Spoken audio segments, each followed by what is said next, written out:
Hi friends, welcome to our channel. Brahmamudi serial next ఎపిసోడ్లో ఏం జరగబోతోందో ఈ వీడియోలో చూసి తెలుసుకుందాం. నెల రోజుల్లోగా ఆయన్ని తీసుకొచ్చి మీ అందరి ముందు నిలబెడతాను అని అన్న కావ్య. అసలేం జరిగింది అని తెలుసుకోవడానికి ఈ వీడియోని స్కిప్ చేయకుండా ఎండ్ వరకు చూసేయండి. కావ్య రాజ్తో మాట్లాడుతూ ఉంటుంది. అలా రాజ్ తన గతాన్ని చెప్పమని కావ్యని అడుగుతాడు. అప్పుడు కావ్య గతాన్ని చెప్పమంటే ఏమని చెప్పాలండి, నేను మీ భార్యని అని చెప్పుకోలేని పరిస్థితుల్లో ఉన్నాను. నేను చెప్పినా కానీ మీరు గుర్తుపట్టలేని పరిస్థితుల్లో ఉన్నారు. మీ కన్న తల్లిదండ్రులు కూడా బతికే ఉన్నారండి.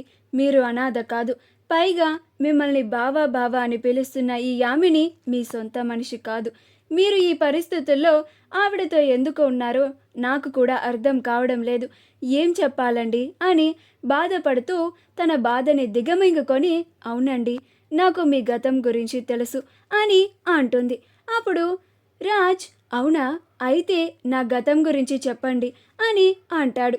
అప్పుడు కావ్య, మీ అమ్మా నాన్నలు చనిపోలేదు, మీ అమ్మా నాన్నలు బ్రతికే ఉన్నారు అని అంటుంది. అప్పుడు రాజ్, అవునా, మా అమ్మా నాన్నలు బ్రతికే ఉన్నారా? మరి యామిని ఎందుకని నాతో మా అమ్మా నాన్నలు చనిపోయారు, ఇవే వాళ్ళ సమాధులను చూయించింది అని ఆలోచించుకుంటూ, మీరు చెప్పేది నిజమేనా అండి?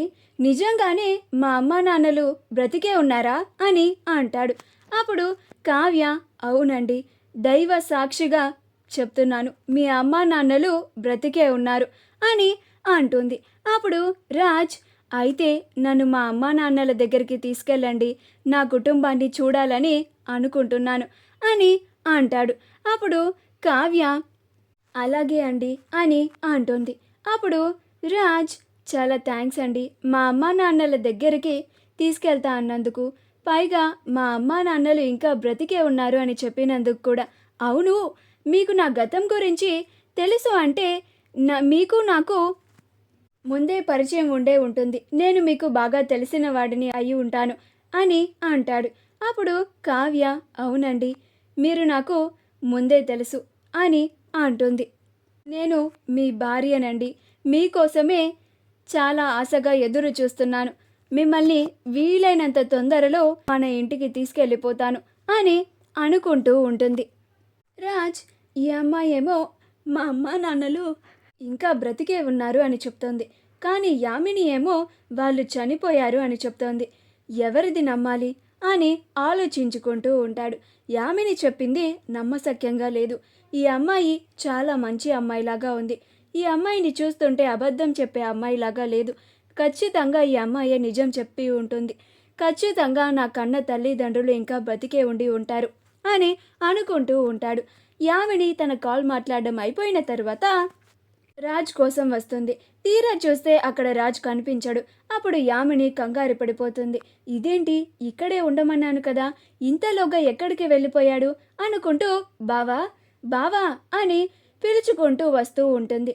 ఇది విని రాజ్, సరే అండి, చాలా థ్యాంక్స్ అండి, మీ నెంబర్ని నేను ఈసారి కలిసినప్పుడు తీసుకుంటాను, యామిని వస్తుంది అని అక్కడి నుంచి వెళ్ళిపోతాడు. అప్పుడు కావ్య చాలా బాధపడుతూ ఉంటుంది. మీరు వెళ్ళాల్సింది ఆ యామిని వాళ్ళ ఇంటికి కాదండి, నాతో మన ఇంటికి రావాలి అని అనుకుంటూ ఉంటుంది. ఖచ్చితంగా ఆ రోజు త్వరలోనే వస్తుంది అని నమ్ముతున్నాను అని అనుకుంటూ బాధగా తిరిగి ఇంటికి వెళ్తూ ఉంటుంది. రుద్రాని సైకియాట్రిస్ట్కి కాల్ చేసి, మా ఇంట్లో ఒక పిచ్చిది ఉంది, చాలా న్యూసెన్స్ క్రియేట్ చేస్తుంది, తనతో చాలా ప్రాబ్లం అవుతుంది, మీరు వెంటనే మా ఇంటికి వచ్చి ఆ అమ్మాయికి ట్రీట్మెంట్ చేయాలి అని చెప్తుంది. అప్పుడు ఆ డాక్టర్, అలాగేనమ్మా అని అంటాడు. అలా ఆ డాక్టర్ ఇంటికి వచ్చి, ఎవరు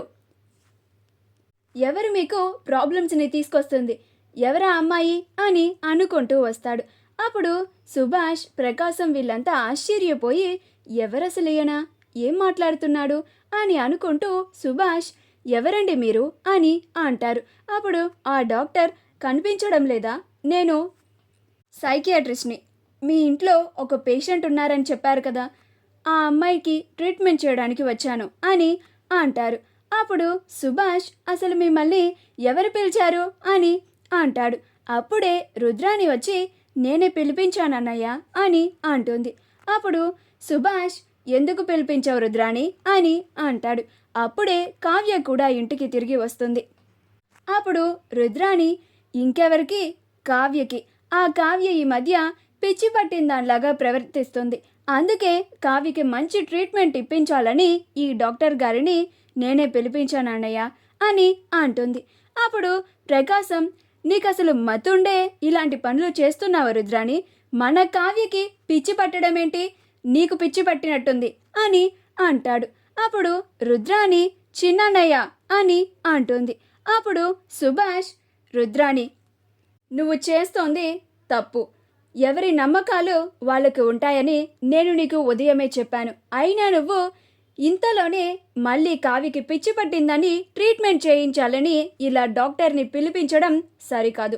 వెంటనే డాక్టర్ని ఇక్కడి నుంచి వెళ్ళిపోమని చెప్పు అని అంటాడు. అప్పుడు కావ్య, ఏంటి రుద్రాణి గారు, మీకు పిచ్చి పట్టిందని బయటికి చెప్పుకోలేక నా పేరు అడ్డు పెట్టుకొని డాక్టర్ని ఇంటికి పిలిపించారా అని అంటుంది. అప్పుడు రుద్రాణి, ఏం మాట్లాడుతున్నావు కావ్య అని అంటుంది. అప్పుడు కావ్య, మరి ఎవరిని అంటున్నారండి మీరు పిచ్చి పట్టిందని? మీరు పిచ్చి పట్టిన దానిలాగా రోజు ఇంట్లో ప్రవర్తించేది అని అంటుంది. అప్పుడు రుద్రాణి, రాజ్ చనిపోయినా కానీ ఇంకా బ్రతికే ఉన్నాడు అని పిచ్చి భ్రమలో ఉండిపోయి రోజు రోజుకి పిచ్చి పట్టిన దానిలాగా మారిపోతున్నావు కావ్య. అది నీకు అర్థం కావడం లేదు. ఈ ఇంట్లో వాళ్ళందరికీ నేను ఎంత చెప్పినా కానీ ఒక్కరు కూడా నా మాట వినడం లేదు. సైకియాట్రిస్ట్ని పిలిపించమని చెప్పినా కానీ పట్టించుకోవడం లేదు. అందుకే నేనే పిలిపించాను అని అంటుంది. అప్పుడు కావ్య, నాకేమీ పిచ్చి పట్టలేదు, ఆయన ఇంకా బ్రతికే ఉన్నారు అని అంటుంది. అప్పుడు రుద్రాణి, నువ్వు చెప్పినట్లుగానే బ్రతికి ఉంటే మరి రాజ్ ఇంకా ఎందుకని మన ఇంటికి రాలేదు అని అంటుంది. అప్పుడు కావ్య, మీకు ఆయన ఆచూకీయే కదా కావాలి, ఆయన ఇప్పుడు ఎక్కడున్నారో కదా మీకు తెలియాలి. చెప్తున్నాను వినండి. నెల తిరిగేలోపు ఆయన్ని తీసుకొచ్చి మీ అందరి కళ్ళ ముందు నిలబెడతాను అని అంటుంది. అప్పుడు అందరూ ఆశ్చర్యపోతారు. అప్పుడు అపర్ణ, ఇదేంటి కావ్య ఇంత గట్టిగా చెప్తుంది, అంటే నిజంగానే నా కన్న కొడుకు రాజ్ బ్రతికే ఉన్నాడా అని అనుకుంటూ ఉంటుంది. అప్పుడు ఇందిరాదేవి కూడా, ఇదేంటి కావ్య ఇలా మాట్లాడుతోంది, అంటే నిజంగానే కావ్య రాజుని చూసిందా అని అనుకుంటూ ఉంటుంది. అప్పుడు అపర్ణ, అమ్మా కావ్య, ఏం మాట్లాడుతున్నావమ్మా నువ్వు, రాజుని నెల రోజుల్లోగా తీసుకొస్తావా అని అంటుంది. అప్పుడు కావ్య, అవును అత్తయ్య గారు, నెల రోజుల్లోగా ఆయన్ని ఇంటికి తీసుకొస్తాను అని అంటుంది. మా వీడియో కనుక మీకు నచ్చినట్లయితే లైక్ చేయండి, షేర్ చేయండి, మా ఛానల్ని సబ్స్క్రైబ్ చేసుకోండి. పక్కనే ఉన్న బెల్ ఐకాన్ని క్లిక్ చేయడం మాత్రం మర్చిపోకండి.